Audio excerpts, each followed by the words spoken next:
로사의 책방에 오신 여러분 안녕하세요. 책 읽는 즐거움의 로사입니다. 한 해가 저물어 가고 있습니다.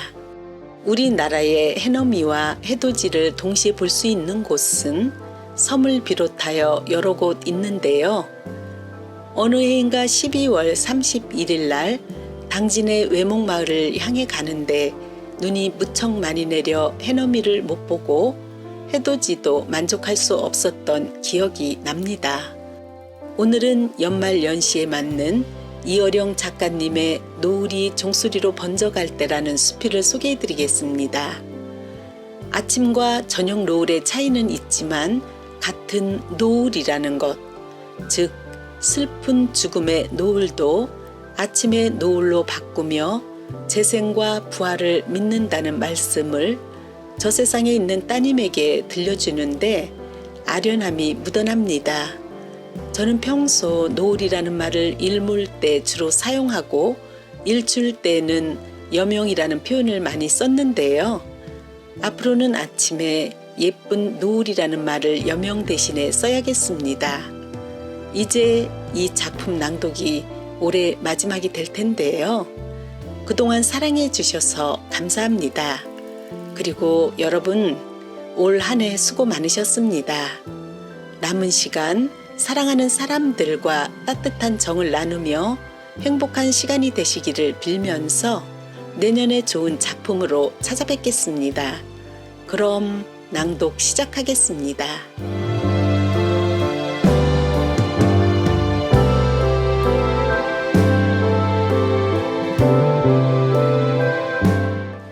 노을이 종소리로 번져갈 때.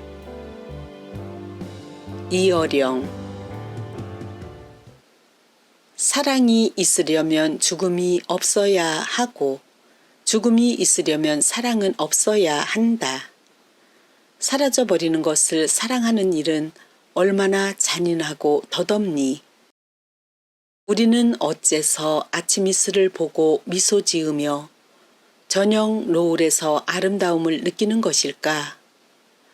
사랑하기 때문에 사라지는 것인지 사라지기 때문에 사랑하는 것인지 잘 모르겠구나. 인간이 인간을 사랑할 수 없는 이유는 인간이 아침에는 이슬 같고 저녁에는 노을 같기 때문이지. 이것이 내가 믿고 있는 현실이었어. 그러나 내가 훈우와 너를 잃고 난 후에는 이 믿음이 조금씩 바뀌더구나. 인천에 가면 정서진이라는 곳이 있어. 강원도의 정동진과 정확히 반대되는 서쪽에 있다고 해서 그런 이름이 붙은 거지. 한국의 베이 브리지라고 할 수 있는 인천대교가 있는 곳이야. 영종도로 가는 인천 여객 터미널 그곳이 바로 정서진이 있는 곳인데 알아뵙길의 정점이기도 해. 나는 그곳에 세워질 시비에 시를 써달라는 부탁을 받고 처음에는 거절했었지. 그때 나는 노을이 사라지는 것의 아름다움, 이를테면 죽음과 같은 것이라고 생각했거든. 죽음에 대한 의미가 변하자 곧 노을의 의미 또한 변했지. 결국 나는 시를 쓰기로 결정했단다. 사실 나는 네가 사형 선고와도 같은 암 진단을 받고서도 태어날 수 있었던 그 힘이 무엇인지 궁금했어. 물론 너는 갑상선암을 앓고도 기적적으로 치유하고 아이까지 낳은 경험이 있었잖니. 의사도 그랬잖아. 이 세상에는 정말 기적 같은 것이 있다고. 하느님의 은총 같은 초자연적인 힘이 존재한다고 말이야. 너는 그것을 굳게 믿었고 나는 그런 너를 보며 불신자 특유의 반응을 내비치기도 했지. 그런데 우연히 인터넷에 올라온 의학 세미나에 관한 글을 읽게 되었어. 암 말기에서 생존한 환자들이 의학적으로 도저히 설명할 수 없는 투병과 치유의 과정을 증언하는 세미나였지. 그 글을 읽고 나서 나는 조금은 완고했던 과학주의적 회의가 무너지는 것을 느꼈단다. 아마 내가 암에 걸리고 그것을 기적적으로 치유한 일을 벌어지지 않았더라면 읽지도 않고 지나갔을 그런 이야기는 내게는 큰 충격으로 다가오더구나. 노을에 대한 이야기였어. 평범하다면 평범하다고 할 수 있지. 하지만 일상인이라면 누구나 공감할 수 있는 정말 진솔한 이야기였어. 처음 암에 걸렸을 때 이 환자는 혼신의 노력으로 병을 치유하고 결국엔 그것을 극복했다고 했어. 의사의 지시대로 행동하는 아주 모범적인 환자였지. 그런데 얼마 안 있어 암이 재발한 거야. 그녀는 완전히 절망했어.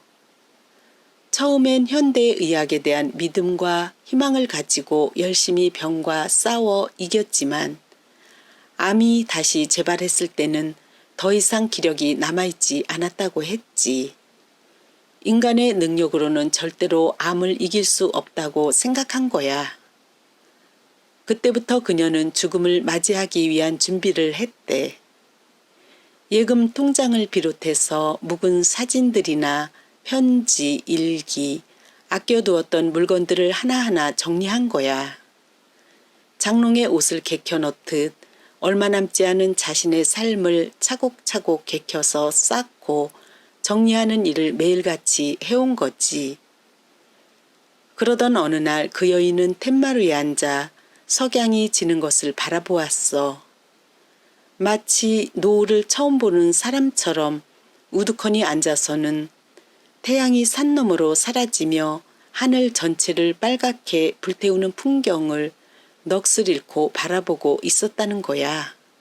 노을에 물든 구름을, 조금씩 어둠에 쌓여가는 산의 윤곽을, 그것은 마치 죽음을 향해서 온 삶을 불태우는 자신의 마지막 모습과도 같은 것이었지. 어두워져가는 노을의 으스름을 지켜보며 자신의 삶을 바라보고 있었던 거야. 죽음의 검은 손가락이 아주 조용히 다가와 삶의 문을 닫으려는 그때였어. 자신이 살아온 생의 의미가 노을빛에 젖어서 조금씩 사라지는 그 순간, 아이가 엄마 소리를 부르며 자기를 향해 달려오더라는 거지. 그녀는 임종과도 같던 최후의 순간을 방해받고 싶지 않았다고 했어. 그녀는 손을 들어 자신에게 달려오는 아이를 막고 말했지. 엄마는 지금 아주 중요한 일을 하고 있어. 조금만 참아주지 않겠니? 무언가 말하려고 엄마를 부르며 달려오던 아이는 다음 한마디를 불쑥 던지고 사라지더라는 거야. 나는 왜 엄마만 보면 뭘 말하고 싶지? 그 순간 여인의 머릿속에 번갯불 같은 빛이 스치고 지나갔어. 뭔가를 말하고 싶을 때 내가 없으면 저 아이는 누구에게 달려가지? 아이는 엄마를 향해서 뛰어가 말하고 싶었던 거야. 소통하고 싶었던 거지. 그런데 엄마가 없는 세상에서 아이는 신기하고 불안하고 슬프고 기쁜 일을 누구에게 말할 것인가 하는 생각이 여인의 머리를 친 거야. 여인은 자신의 생명이 제 것이 아니라 저 아이의 것이라는 걸 깨달았어. 엄마를 부르며 달려오는 아이의 생명과 제 생명은 마치 햇빛처럼 하나로 뭉쳐서 빛나고 있었던 것이지. 암이 재발한 뒤 가망이 없다고 생각했던 여자의 가슴에는 살고자 하는 의욕이 솟아나기 시작했어. 그날부터 그녀는 마치 아무 병에도 걸리지 않은 사람처럼 행동하기 시작했어. 아이를 돌보고 챙겼던 짐을 다시 풀어서 일상의 날로 돌아갔지. 병이 재발되기 전처럼. 아침에 일어나 저녁에 잠자리로 돌아오는 일상의 시간을 되찾게 되었다는 거야. 그녀는 통원 치료도 제대로 받지 않고 특별한 약을 먹지도 않았어. 병과 죽음을 거부했지. 대신에 그녀의 생명과 엄마라고 부르며 자기를 향해 달려오는 아이를 사랑하며 열심히 산 거야. 하루하루를 기쁨과 행복으로 그렇게 그녀는 의사가 내린 선고보다 몇 년이나 더 생존하고 있었어. 그녀는 의사들 앞에서 이렇게 말했어. 그것을 내 맘대로 포기할 수 없지요. 나는 노을을 본 그 순간부터 아이가 불쑥 내뱉은 그 말소리를 듣고부터 죽음 같은 것을 더 이상 생각하지 않았습니다. 그리고 한 가지 암을 무서워하지도 않았어요. 아닙니다. 암에 대한 생각을 잊었어요. 어느 생화학자가 말했지. 인간의 유전자를 연구하면 연구할수록 무언가 위대한 힘이 우리 생명을 관통하고 있다는 것을 깨닫는다고. 이 여자의 이야기를 읽고 나는 태연하게 죽음을 받아들였던 너를 이해할 수 있었어. 생명을 주재하시는 거대한 힘이 내 곁에 존재했다는 것을 이제야 알게 된 거야. 그래, 당연히 서쪽에서 지는 저녁 노을은 내일 아침 불타는 동쪽의 새벽 노을이 되는 거지. 그러기 위해선 침몰하는 슬픔을 희망과 기쁨으로 재생하고 부활하는 힘이 있어야 하지. 나는 너의 죽음을 통해서 노을의 그러한 힘을 믿게 된 거야. 저녁 노을을 아침 노을로 한순간에 뒤집을 수 있고 길고 긴 어둠을 통과할 수 있는 믿음이 암을 이길 수 있는 힘이었던 거지. 감히 어떤 의술로도 방사선의 위력으로도 막을 수 없는 암 세포들 앞에서 너는 태연한 미소를 지었어. 불행한 젊은이들 앞에 서서 희망의 메시지를 전해주는 그 웃음의 성스러움을 통해 나는 죽음이 삶의 끝이 아니라는 것을 분명히 보았던 거야. 이전까지 나는 노을을 삼키는 어둠이 아침 햇살 속에서 사라지는 어둠이라는 것을 몰랐어. 저 어둠이 아침에 떠오르는 태양빛의 극적인 출현을 위한 예언이라는 걸 알지 못했어. 물론 노을 종을 쓰고 난 뒤에도 여전히 나는 저녁 노을을 삼키는 어둠의 불안과 공포에 떨고 있어. 솔직히 말하자면 시의 언어로는 아직도 죽음에 대한 두려움과 종말에 대한 불안을 쉽게 극복하지 못하겠더구나. 그러나 지는 노을 속에서 종소리를 들을 수 있게 된 것만은 분명하단다. 노을이라는 말이 참 아름답지 않니? 영어와 한자로 여명과 황호는 달라. 한국어에는 저녁 노을이나 아침 노을이나 똑같은 노을이지. 그래서 나는 더욱더 한국어의 노을을 좋아하는 거야. 하나는 지는 해고 하나는 떠오르는 해. 극과 극이지. 하나는 서쪽이고 하나는 동쪽으로 정반대 방향에 있지만 결국 노을은 하나란다. 정말 그래. 아빠가 초등학교 다닐 때 말이야. 가끔 낮잠을 자는 일이 있었어. 잠에서 깨면 누이나 형이 말했지. 이제 일어나면 어떡해, 너 학교 늦었다.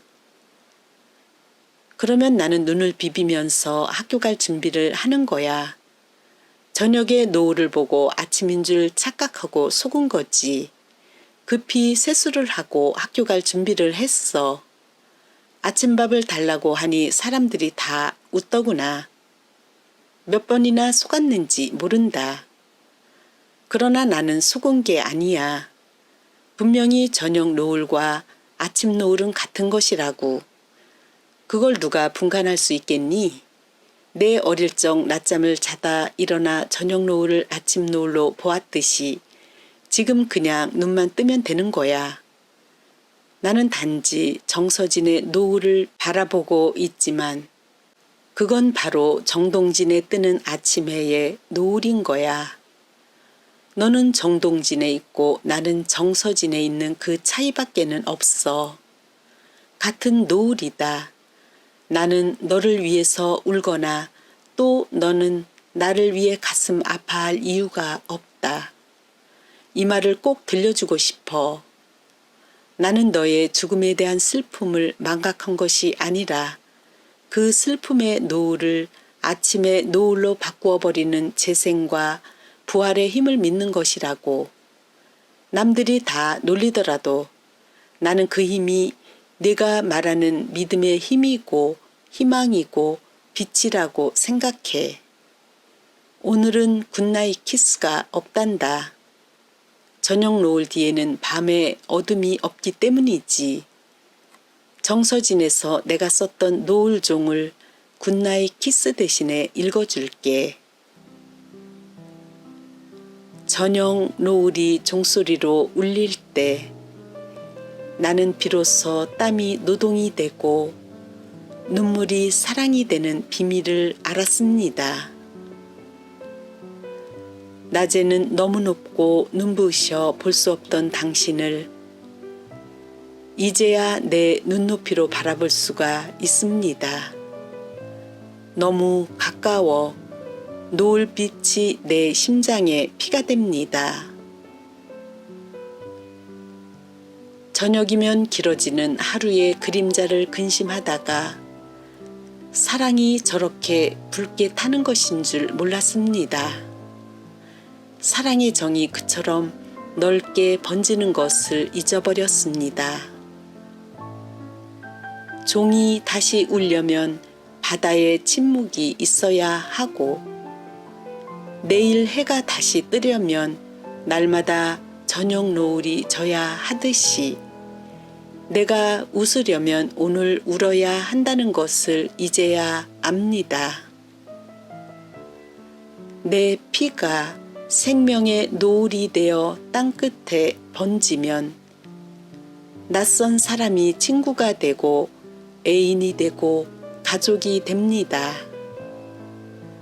빛과 어둠이 어울려 반음계 높아진 노을종이 울립니다.